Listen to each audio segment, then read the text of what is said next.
بسم اللہ الرحمن الرحیم۔ ایک دفعہ کا ذکر ہے کہ ایک صحابی نبی اکرم صلی اللہ علیہ وآلہ وسلم کی بارگاہ میں حاضر ہو کر کہنے لگا، اے اللہ کے نبی صلی اللہ علیہ وآلہ وسلم، میں روزے کی حالت میں تھا کہ میری بیوی گھر سے باہر کسی کام سے جانے لگی تھی کہ اس کی پنڈلیوں پر میری نظر پڑ گئی۔ مجھ سے رہا نہ گیا، میں نے اپنی بیوی سے اپنی حاجت پوری کر لی۔ یہاں پہلے ہمیں آج کے دور پر متوجہ ہونا پڑے گا کہ آج کے جدید دور میں لوگ موبائل ٹیلی ویژن پر بیہودہ تصویریں اور فلمیں دیکھتے ہیں، جس کی وجہ سے ان کو وہ فحش عورتیں اچھی لگنا شروع ہو جاتی ہیں۔ ایسے لوگ اپنی بیوی کو وقت دینے کے بجائے موبائل اور انٹرنیٹ پر زیادہ وقت صرف کرتے ہیں، جس کی وجہ سے یہ مرد اپنی بیویوں کو وقت دینے کے بجائے انٹرنیٹ اور دوسرے بیہودہ ذرائع پر اپنا وقت صرف کرنا شروع کر دیتے ہیں، جس کی وجہ سے گھروں میں لڑائی جھگڑے عام ہوتے ہیں۔ اس طرح مرد اپنی بیویوں سے بیزار ہو جاتے ہیں۔ مرد کو جو رغبت اللہ تعالی کی طرف سے حاصل ہوتی ہے، وہ رغبت ختم ہو جاتی ہے۔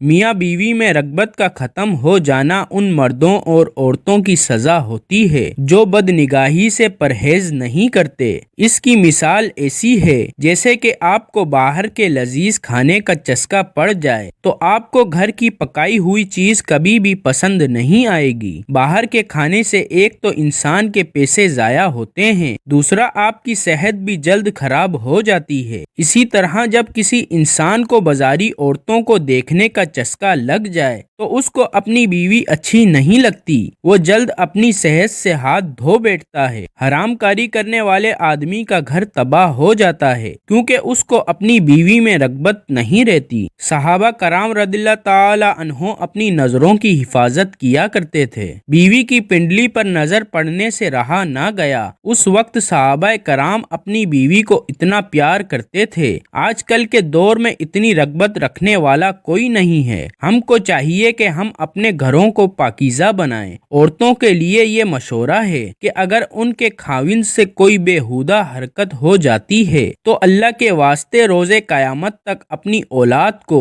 اس پر عمل نہ کرنے دیں۔ حضرت ابو ہریرہ سے مروی ہے کہ ہم صحابہ کرام رسول اکرم صلی اللہ علیہ وآلہ وسلم کے پاس بیٹھے ہوئے تھے کہ ایک بندہ تشریف لے کر آیا۔ حضور اکرم صلی اللہ علیہ وآلہ وسلم سے عرض کرنے لگا، اے اللہ کے نبی صلی اللہ علیہ وآلہ وسلم، میں ہلاک ہو گیا ہوں۔ رسول اکرم صلی اللہ علیہ وآلہ وسلم نے دریافت کیا، کیا ہوا ہے؟ تمہارے ساتھ تم کیوں ایسی باتیں کر رہے ہو؟ اس نے جواب دیا، اے اللہ کے نبی صلی اللہ علیہ وآلہ وسلم، میں روزے کی حالت میں اپنی بیوی سے جمع کر بیٹھا ہوں۔ رسول اکرم صلی اللہ علیہ وآلہ وسلم نے اس بندے سے پوچھا، تیرا کوئی غلام ہے تو اس کو اس کے کفارے میں آزاد کر دو۔ اس بندے نے جواب دیا، اے اللہ کے نبی صلی اللہ علیہ وآلہ وسلم، میرے پاس کوئی غلام نہیں ہے۔ نبی اکرم صلی اللہ علیہ وآلہ وسلم نے فرمایا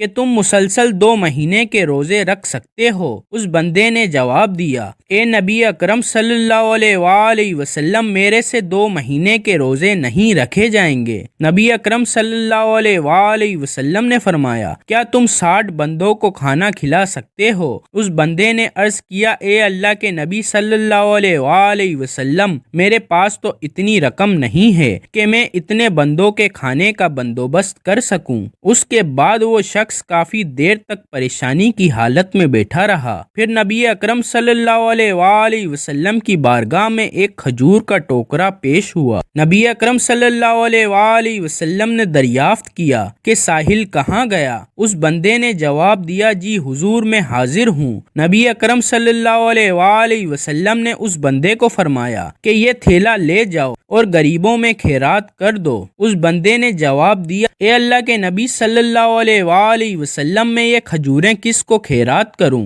مجھ سے محتاج تو اس پوری بستی میں کوئی نہیں ہے۔ اس بات پر نبی اکرم صلی اللہ علیہ وآلہ وسلم کھل کر مسکرانے لگے۔ حدیث کے الفاظ ہیں کہ حضور اکرم صلی اللہ علیہ وآلہ وسلم اتنا ہنسے، آپ کی داڑھیں مبارک بھی نظر آنے لگیں، اور نبی اکرم صلی اللہ علیہ وآلہ وسلم نے فرمایا، اے بندے، اس کھجوروں کے تھیلے کو اپنے گھر لے جا اور اپنے گھر والوں کو کھلا دیں، تیرا کفارہ ادا ہو جائے گا۔ اس واقعے کے بعد اللہ پاک نے وحی نازل کی، تمہارے لیے روزوں کی راتوں میں اپنی بیویوں کے پاس جانا حلال کر دیا گیا ہے، وہ تمہاری پوشاک ہیں اور تم ان کی پوشاک ہو۔ اللہ کو معلوم ہے کہ تم اپنے حق میں خیانت کرتے تھے، سو اس نے تمہارے حال پر رحم کیا اور تمہیں معاف فرما دیا۔ بس اب روزوں کی راتوں میں بے شک ان سے مباشرت کیا کرو، اور جو اللہ نے تمہارے لیے لکھ دیا ہے چاہا کرو۔ درجہ بالا آیت کریمہ میں بڑے واضح انداز سے ماہ سیام میں صرف رات کے اوقات میں ہی جمع کرنے کی اجازت دی گئی ہے۔ اگر کوئی حالت روزے میں جمع کرتا ہے تو اس کا کفارہ اور قضا واجب ہو جاتا ہے۔ قضا کا طریقہ یہ ہے کہ رمضان المبارک کے بعد ایک روزہ رکھا جائے گا، جبکہ کفارے کا طریقہ یہ ہے کہ جس شخص پر کفارہ واجب ہے اگر قدرت رکھتا ہے تو ایک غلام آزاد کرے۔ آج کل چونکہ غلامی کا خاتمہ ہو چکا ہے، لہٰذا کفارے کی یہ صورت غیر مؤثر ہے۔ یا 60 دن کے مسلسل روزے رکھے یا 60 مسکینوں کو اوسط درجے کا کھانا کھلائے۔ قرآن پاک میں ہے کہ اپنی حیثیت کے مطابق اپنے عزیز و اقربا اور غریبوں پر خرچ کیا کرو۔ حدیث نبوی صلی اللہ علیہ وآلہ وسلم ہے، جہنم کی آگ سے ہر وقت اپنے آپ کو بچانے کی کوشش کیا کرو۔ جب آپ کو غصہ آئے تو زیادہ سے زیادہ صدقہ کیا کرو، کیونکہ صدقہ انسان کے غصے کو بڑی جلدی ٹھنڈا کر دیتا ہے۔ جب انسان سے کوئی غلطی ہو جائے تو اس کو چاہیے کہ فوراً سچے دل سے اللہ تعالیٰ سے معافی مانگ لے، کیونکہ جب اللہ تعالیٰ تم سے ناراض ہوتا ہے تو توبہ کے علاوہ تمہارے پاس اور کوئی راستہ نہیں ہے۔ توبہ کے بعد اللہ تعالیٰ سے اپنی غلطی کو معاف کروانے میں بس صدقہ کام آ سکتا ہے۔ تم کو چاہیے کہ کسی محتاج کو کچھ دے دیا کرو جس سے اللہ تعالیٰ تم سے راضی ہو جائے۔ نبی اکرم صلی اللہ علیہ وآلہ وسلم کا ارشاد ہے کہ دوزخ کی آگ سے بچنے کے لیے صدقہ بہترین ذریعہ ہے۔ اگر تمہارے پاس رقم نہیں ہے تو کھجور لو، اس کو آدھا کر کے 2 حصوں میں تقسیم کر لو، ایک حصہ خود کھا لو اور دوسرے حصے کو کسی محتاج کو صدقہ کر دیا کرو۔ اس کھجور کا آدھا حصہ صدقہ کرنے سے اللہ تعالی جہنم کی آگ تم پر حرام کر دے گا۔ اگر کوئی غریب ہے تو اس کے لیے یہ عمل ہے۔ صاحب حیثیت کو چاہیے کہ اپنی طاقت کے مطابق صدقہ و خیرات کیا کرے، انشاءاللہ اللہ تعالی اس کے رزق میں اضافہ فرمائے گا۔ قرآن پاک میں ارشاد ہے، اللہ سود کو گھٹاتا ہے، سود خور کو عادت ہوتی ہے، وہ ہر وقت پیسے کو حاصل کرنے کے لیے روتا رہتا ہے کہ میرے پاس کوئی پیسہ نہیں ہے۔ نبی اکرم صلی اللہ علیہ وآلہ وسلم کا فرمان ہے کہ صدقات کو اللہ بڑھاتا ہے،